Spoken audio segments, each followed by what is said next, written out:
మళ్ళీ మనం తీర్పులు ఎందుకు మాట్లాడాడు, దాని ఏమి లేదు, ఉన్న మాట మాట్లాడంతే. ఆ రాష్ట్రం ఏం లేదు. మళ్ళీ అటుపోతాడా ఇటుపోతాడా? నా ప్రజల కోసమే నా జీవితం, ప్రజల సంక్షేమం కోసమే నా ఆలోచన, కార్యకర్తల బాధలు తీరడానికి నా ఆలోచన. దానికి అనుగుణంగా నేను పనిచేయాల్సి వస్తుంది తప్పితే నాకు ఒక్క పైసా కూడా, ఒక % కూడా స్వార్థం అనేది లేదు. స్వార్థం అనేది నేను ఉంటే రాజకీయం అనుకుంటాను, కానీ ఇటువంటి దౌర్భాగ్యం పని నేను చేయలేదు.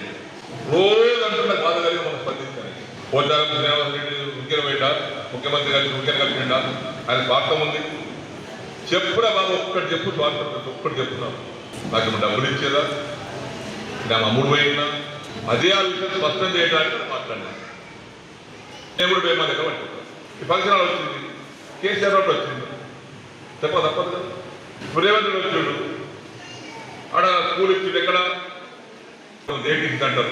రేవంత్ రెడ్డి ఇచ్చిందని చెప్తా, ఎవరిచ్చి వారిస్తే చెప్పండి. నా ధర్మం అది, మానవత్వం అది.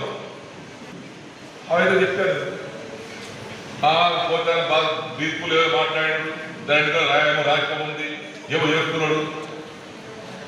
ఏం రాష్ట్రం లేదు, ఏం చేసేది లేదు. నా పని నేను చేసుకుంటూ పోతాను. నేను పోరాటం చేసి తప్పితే తల వంచుకోరు. ఎక్కడ నేను పోరాటం చేసి సాధించుకుంటూ తప్పితే నేను తల వంచుకుని రాజకీయ నాయకుడు కాదు.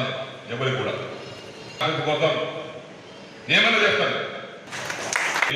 7 దఫాలుగా గెలిపించినటువంటి ప్రజలకు నేను రుణం తీసుకోవాలి.